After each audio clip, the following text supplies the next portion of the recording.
সকলোকে শুভ আবেলি। আজি আকৌ ছোৱালীক দুটামান প্ৰশ্ন সুধো বুলি লৈ আহিছোঁ।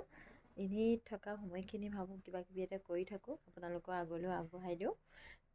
মাজনী, আজি মই তোমাক আমাৰ ৰাজ্যিক পশুকেইবিলাকৰ বিষয়ে সুধিম দেই।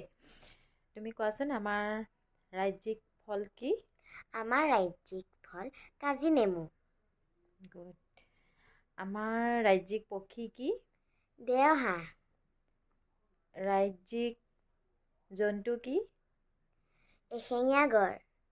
ক'ত পায় বাৰু এশিঙীয়া গড়? কাজিৰঙা। ৰাজ্যিক ফুল কি বাৰু? আমাৰ ৰাজ্যিক ফুল কপৌ ফুল। আৰু আমাৰ ৰাজ্যিক গছ কি? আমাৰ ৰাজ্যিক গছ হুলুং। Very good. যদি কিবা ভুল হয় ক'ব পাৰোঁ, এইকেইটাত বাৰু ভুল নাই হোৱা হ'লেও বাৰু।